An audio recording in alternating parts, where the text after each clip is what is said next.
Hello दोस्तों, हमारे YouTube channel पे आप लोगों का स्वागत है। तो दोस्तों, आज की इस वीडियो में मैं आपके लिए लेकर आई हूँ साइंस से रिलेटेड बहुत ही महत्वपूर्ण क्वेश्चन आंसर, जो कि किसी भी एग्जाम के लिए बहुत ही महत्वपूर्ण साबित हो सकते हैं। तो दोस्तों, इस वीडियो का पहला क्वेश्चन है, आकाश का रंग नीला क्यों होता है। दोस्तों, आकाश का रंग नीला क्यों होता है, तो याद रखिएगा ऑप्शन बी करेक्ट होगा। प्रकाश का प्रकीर्णन के कारण आकाश का रंग नीला होता है, तो ऑप्शन बी करेक्ट हो जाएगा, याद रखिएगा आप लोग। अगला क्वेश्चन है, किस रंग में आकाश दोस्तों किस रंग में प्रकाश की तरंग दैर्घ्य सबसे कम होती है। तरंग दैर्घ्य प्रकाश की सबसे कम होती है, किस रंग में होती है, तो याद रखिएगा बैगनी रंग में प्रकाश की तरंग दैर्घ्य सबसे कम होती है, तो ऑप्शन बी करेक्ट हो जाएगा, याद रखिएगा आप लोग। अगला क्वेश्चन है, किस गैस का गंध सड़े हुए अंडे के जैसा होता है। कौन सा गैस है जिसका गंध सड़े हुए अंडे की तरह होता है, तो याद रखिएगा हाइड्रोजन सल्फाइड। हाइड्रोजन सल्फाइड का गंध सड़े हुए अंडे के जैसा होता है, तो ऑप्शन डी करेक्ट होगा, याद रखिएगा आप लोग। अगला क्वेश्चन है, प्याज गंध की विशेष महक किस कारण होती है। दोस्तों, जो प्याज गंध करता है वह किस कारण गंध करता है, तो याद रखिएगा सल्फर यौगिक के कारण गंध करता है, तो ऑप्शन बी करेक्ट हो जाएगा, किसी भी एग्जाम के लिए इंपॉर्टेंट साबित हो सकते हैं। अगला क्वेश्चन है, निम्नलिखित में से कौन सा उपकरण विद्युत ऊर्जा को यांत्रिक ऊर्जा में परिवर्तित करता है। कौन सा विद्युत ऊर्जा को यांत्रिक ऊर्जा में परिवर्तित करता है, तो याद रखिएगा करेक्ट आंसर ऑप्शन ए के साथ जाएगा इलेक्ट्रॉनिक मोटर। इलेक्ट्रॉनिक मोटर जो कि विद्युत ऊर्जा को यांत्रिक ऊर्जा में परिवर्तित करता है, तो ऑप्शन ए करेक्ट होगा, याद रखिएगा आप लोग। अगला क्वेश्चन है, परिवर्तन ट्रांसफार्मर किस सिद्धांत पर कार्य करता है। दोस्तों, जो ट्रांसफार्मर कार्य करता है वह कौन से सिद्धांत पे करता है, तो याद रखिएगा करेक्ट आंसर जाएगा ऑप्शन सी के साथ विद्युत चुंबकीय प्रेरण के सिद्धांत पर कार्य करता है ट्रांसफार्मर, तो याद रखिएगा ऑप्शन सी के साथ जाएगा आंसर। दोस्तों, अगला क्वेश्चन है, नाइट्रिक अम्ल किस धातु पर असर नहीं होता है। कौन से धातु पर नाइट्रिक अम्ल असर नहीं होता है, तो याद रखिएगा सोना पर नाइट्रिक अम्ल असर नहीं होता है, तो ऑप्शन सी करेक्ट हो जाएगा, इंपॉर्टेंट क्वेश्चन बन सकता है। अगला क्वेश्चन है, निकट दृष्टि वाले लोग किस लेंस का प्रयोग करते हैं। निकट दृष्टि वाले लोग कौन से लेंस का प्रयोग करते हैं, तो याद रखिएगा ऑप्टल लेंस का प्रयोग करते हैं, तो ऑप्शन बी करेक्ट हो जाएगा, याद रखिएगा दोस्तों आप लोग। अगला क्वेश्चन है, गोबर गैस में मुख्यतः कौन सी गैस होती है। दोस्तों, जो गोबर गैस में गैस होती है वह कौन सी गैस होती है, तो याद रखिएगा मीथेन गैस गोबर गैस में होती है, तो ऑप्शन ए करेक्ट हो जाएगा, ये एग्जाम में पूछे जा सकते हैं क्वेश्चन। अगला क्वेश्चन है, प्राकृतिक गैस का प्रमुख तत्व क्या होता है। प्रमुख तत्व क्या होता है प्राकृतिक गैस का, तो याद रखिएगा मीथेन होता है प्राकृतिक गैस का प्रमुख तत्व, तो ऑप्शन ए करेक्ट हो जाएगा। अगला क्वेश्चन है, वाशिंग सोडा क्या होता है। इंपॉर्टेंट क्वेश्चन है, हर एग्जाम में पूछे जाते हैं वाशिंग सोडा क्या होता है, तो याद रखिएगा सोडियम कार्बोनेट वाशिंग सोडा होता है, याद रखिएगा। और इसमें एक सोडा होता है खाने वाला और एक सोडा होता है कपड़ा धोने वाला, तो जो बी नंबर का है सोडियम बाई कार्बोनेट यह कपड़ा धोने का सोडा होता है, और सी नंबर है जो सोडियम कार्बोनेट यह खाने का सोडा होता है, तो याद रखिएगा आप लोग, इसमें कंफ्यूजन मत होइएगा। अगला क्वेश्चन है, प्लास्टर ऑफ पेरिस निम्नलिखित में से किसका एक उत्पाद है। इंपॉर्टेंट क्वेश्चन है, प्लास्टर ऑफ पेरिस इनमें से किसका एक उत्पाद है, तो याद रखिएगा कैल्शियम का उत्पाद है प्लास्टर ऑफ पेरिस, तो याद रखिएगा ऑप्शन सी करेक्ट हो जाएगा। अगला क्वेश्चन है, नमक को बर्फ के साथ मिलाने से हिमांक घटना बढ़ता है या फिर कमता है। याद रखिएगा बढ़ता है या घटता है, तो करेक्ट आंसर जाएगा ऑप्शन ए के साथ घट जाता है, नमक को बर्फ के साथ मिलाने से हिमांक घटना, याद रखिएगा ऑप्शन ए करेक्ट हो जाएगा।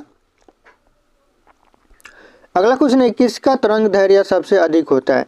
इन ऑप्शन में से किसका तरंग दैर्घ्य है वह सबसे ज़्यादा होता है, तो याद रखिएगा नारंगी रंग का तरंग दैर्घ्य सबसे अधिक होता है, तो ऑप्शन डी करेक्ट हो जाएगा। अगला क्वेश्चन है, एक बस में अचानक ब्रेक लगाने से सवारी आगे की ओर झुक जाती है, यह किस नियम का पालन करता है। यह कौन से नियम का पालन करता है, तो याद रखिएगा न्यूटन के प्रथम नियम का पालन करता है, तो ऑप्शन ए करेक्ट हो जाएगा, याद रखिएगा दोस्तों, ऐसे क्वेश्चन पूछे जाते हैं।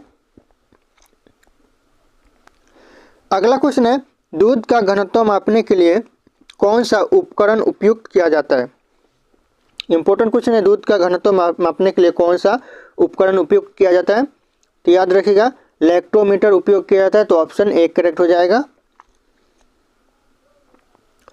अगला क्वेश्चन है, इलेक्ट्रॉन त्यागने का प्रवृत्ति क्या कहलाती है? इंपॉर्टेंट क्वेश्चन है। इलेक्ट्रॉन त्यागने की प्रवृत्ति कहलाती है, क्या कहलाती है? तो ऑक्सीकरण कहलाती है। तो ऑप्शन एक करेक्ट हो जाएगा। देखते रहिएगा, इंपॉर्टेंट क्वेश्चन है ये सब, अच्छे से देख लीजिएगा आप लोग। अगला क्वेश्चन है, लिटमस विलियम एक बैंगनी रंग का रंजन होता है। बैंगनी रंग का रंजन होता है लिटमस विलियम। याद रखिएगा, यह किससे प्राप्त होता है? किससे प्राप्त होता है? तो याद रखिएगा लाइकेन से प्राप्त होता है। तो ऑप्शन सी करेक्ट होगा, लाइकेन। याद रखिएगा दोस्तों आप लोग। अगला क्वेश्चन है, ध्वनि निम्नलिखित में से किस माध्यम से यात्रा नहीं कर सकती? कौन से माध्यम से ध्वनि यात्रा नहीं कर सकती? तो याद रखिएगा, गैस से भी कर सकती है, द्रव्य से भी कर सकती है, धातु से भी कर सकती है, लेकिन किससे नहीं कर सकती? यहाँ पे पूछ रहा है नहीं कर सकती। तो याद रखिएगा, निर्वाण से नहीं कर सकती ध्वनि माध्यम यात्रा। तो याद रखिएगा, ऑप्शन बी करेक्ट हो जाएगा। याद रखिएगा। अगला क्वेश्चन है, आवृत्ति मापने की इकाई का नाम क्या है? आवृत्ति किससे मापा जाता है? याद रखिएगा, किससे मापा जाता है? हर्ट्ज से आवृत्ति मापी जाती है। तो याद रखिएगा, ऑप्शन सी करेक्ट हो जाएगा। इंपॉर्टेंट क्वेश्चन बन सकता है ये सब। अगला क्वेश्चन है, निम्नलिखित में से किससे प्रोटॉन की खोज की? दोस्तों, किसने प्रोटॉन की खोज की? निम्नलिखित में से, इन ऑप्शन में से जो नाम दिए इसमें से किसने प्रोटॉन की खोज की? याद रखिएगा, किसने की? तो यूजिन गोल्डस्टीन ने की। तो ऑप्शन डी करेक्ट हो जाएगा, यूजिन गोल्डस्टीन। याद रखिएगा दोस्तों। अगला क्वेश्चन है, माचिस की डिब्बी की सतह से जब माचिस की तीली टकराती है तो ऊर्जा का कौन सा रूप एक चिंगारी चमकीली लौ में प्रज्वलित होने का कारण बनता है? कौन सा कारण बनता है? तो याद रखिएगा, रासायनिक ऊर्जा होता है। यह ऑप्शन सी करेक्ट हो जाएगा। अगला क्वेश्चन है, जी का मान न्यूनतम कहाँ होता है? दोस्तों, जो जी का मान होता है वह न्यूनतम कहाँ होता है? तो याद रखिएगा, करेक्ट आंसर जाएगा ऑप्शन ए के साथ, विषुवत रेखा पर जी का मान न्यूनतम होता है। तो ऑप्शन ए करेक्ट हो जाएगा। अगला क्वेश्चन है, लोहे की एक छोटी गोली पानी में डूब जाती है जबकि जहाज पानी पर तैरता रहता है। यह सिद्धांत निम्नलिखित में से किस वैज्ञानिक के सिद्धांत पर आधारित है? कौन से वैज्ञानिक के सिद्धांत पर आधारित है?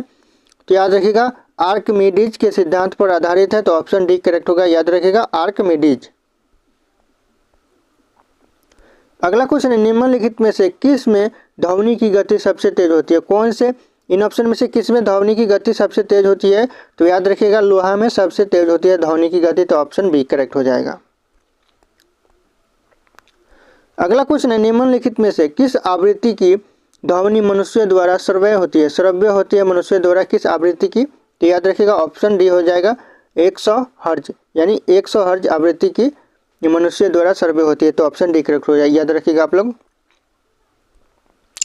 अगला क्वेश्चन है, ध्वनि तरंग की कौन सी विशेषता इसके तारतों को तय करती है? तारतों को तय करती है कौन सी विशेषता?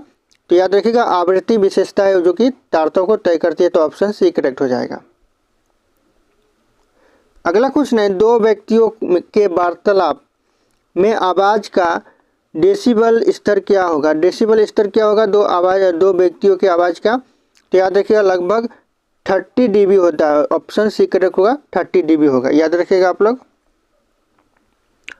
अगला क्वेश्चन है, दीवार से एक प्रतिध्वनि सुनने के लिए न्यूनतम दूरी क्या है? न्यूनतम दूरी क्या है जो कि दीवार से एक ध्वनि सुनने के लिए? तो याद रखिएगा, करेक्ट आंसर ऑप्शन बी के साथ जाएगा, 17.2 मीटर है। ऑप्शन बी करेक्ट हो जाएगा। अगला क्वेश्चन है, नदी का बहता हुआ जल किस प्रकार का ऊर्जा संवहन करता है? किस प्रकार का ऊर्जा संवहन करता है? तो याद रखिएगा, गतिज ऊर्जा संवहन करता है। तो ऑप्शन डी करेक्ट हो जाएगा। अगला क्वेश्चन है, स्वस्थ मनुष्य का तापक्रम कितना होता है? तापक्रम यानी एसेंशियल कितना होता है मनुष्य का, सामान्य मनुष्य का? तो याद रखिएगा, 37 सेल्सियस होता है। तो ऑप्शन सी करेक्ट हो जाएगा। अगला क्वेश्चन है, किसका सबसे अधिक अपवर्तनाक होता है? अपवर्तनाक किसका होता है सबसे अधिक इन ऑप्शन में से? तो याद रखिएगा, हीरा का सबसे अधिक अपवर्तनाक होता है। तो ऑप्शन सी करेक्ट हो जाएगा। अगला क्वेश्चन है, मोटर गाड़ी उसमें साइड की वस्तुओं को देखने के लिए उपयुक्त दर्पण होता है। कौन सा दर्पण होता है साइड की वस्तुओं को देखने के लिए? तो याद रखिएगा, उत्तल दर्पण होता है। तो ऑप्शन ए करेक्ट हो जाएगा। अगला क्वेश्चन है, निम्नलिखित में से कौन सा पदार्थ बिजली का कुचालक है परंतु ताप का सुचालक है? कौन सा बिजली का कुचालक है और ताप का सुचालक है? तो याद रखिएगा, अभ्रक हो जाएगा, ऑप्शन डी करेक्ट होगा, अभ्रक हो जाएगा, याद रखिएगा आप लोग। अगला क्वेश्चन है बिजली का फिलामेंट किसका बना होता है? बिजली का फिलामेंट होता है वह किसका बना होता है? तो याद रखिएगा टंगस्टन का बना होता है, तो ऑप्शन सी हो जाएगा करेक्ट, याद रखिएगा आप लोग। अगला क्वेश्चन है रासायनिक ऊर्जा को विद्युत ऊर्जा में रूपांतरण किसके द्वारा किया जाता है? दोस्तों जो रूपांतरण किया जाता है विद्युत ऊर्जा को रासायनिक ऊर्जा में, वह किसके द्वारा किया जाता है? तो याद रखिएगा करेक्ट आंसर जाएगा ऑप्शन डी के साथ, संचायक सेल के द्वारा, संचायक सेल के द्वारा, तो ऑप्शन डी करेक्ट हो जाएगा। अगला क्वेश्चन है यांत्रिक ऊर्जा को विद्युत ऊर्जा में रूपांतरित करने के लिए विकास प्रयोग किया जाता है। किसका प्रयोग किया जाता है? विकास नहीं, किसका प्रयोग किया जाता है? तो याद रखिएगा करेक्ट आंसर जाएगा ऑप्शन ए के साथ, डायनेमो का प्रयोग किया जाता है, तो ऑप्शन ए करेक्ट हो जाएगा, याद रखिएगा आप लोग। अगला क्वेश्चन है विद्युत चुंबक किससे तैयार होता है? विद्युत चुंबक किससे तैयार होता है? तो याद रखिएगा ऑप्शन ए हो जाएगा, नरम लोहा से विद्युत चुंबक तैयार होता है। अगला क्वेश्चन है न्यूक्लियर बम बनाने के लिए निम्न में से किसका उपयोग किया जाता है? न्यूक्लियर बम बनाने के लिए इन ऑप्शन में से किसका उपयोग किया जाता है? तो याद रखिएगा यूरेनियम का उपयोग किया जाता है, तो ऑप्शन बी करेक्ट हो जाएगा। अगला क्वेश्चन है निम्नलिखित में से कौन सी प्रक्रिया एक रासायनिक परिवर्तन है? कौन सी प्रक्रिया एक रासायनिक परिवर्तन है इन ऑप्शन में से? तो याद रखिएगा ऑप्शन ए करेक्ट होगा, पौधों में प्रकाश संश्लेषण या रासायनिक परिवर्तन है, याद रखिएगा आप लोग। अगला क्वेश्चन है निम्नलिखित में से कौन एक रेडियोधर्मी तत्व है? कौन सा एक रेडियोधर्मी तत्व है इन ऑप्शन में से? तो याद रखिएगा करेक्ट आंसर जाएगा ऑप्शन डी के साथ, कैडमियम। कैडमियम एक रासायनिक रेडियोधर्मी तत्व है, याद रखिएगा आप लोग, ऑप्शन डी करेक्ट होगा। अगला क्वेश्चन है जल जो साबुन लगाने पर अच्छा झाग नहीं देता, अच्छा झाग नहीं देता, यहाँ पे झाग लिखा हुआ है, झाग नहीं बना पाता, उसको क्या कहते हैं? क्या कहते हैं? याद रखिएगा खारा जल कहते हैं उसको, तो ऑप्शन ए करेक्ट हो जाए, इंपॉर्टेंट क्वेश्चन है ये। अगला क्वेश्चन है लाफिंग गैस निम्नलिखित में से किसका एक योग सूत्र है? लाफिंग गैस किसका योग सूत्र है इन ऑप्शन में से? तो याद रखिएगा नाइट्रोजन का योग सूत्र है, तो ऑप्शन सी करेक्ट हो जाएगा। अगला क्वेश्चन है लाफिंग गैस क्या है? लाफिंग गैस वह क्या है? तो याद रखिएगा करेक्ट आंसर जाएगा ऑप्शन बी के साथ, nitrous oxide. Nitrous oxide laughing gas है, तो याद रखिएगा ऑप्शन बी हो जाएगा।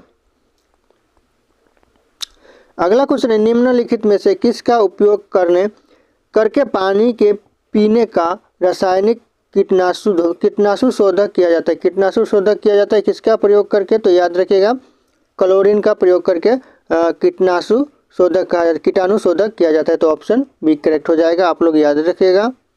अगला क्वेश्चन है नींबू में कौन सा एसिड पाया जाता है? नींबू में कौन सा एसिड पाया जाता है?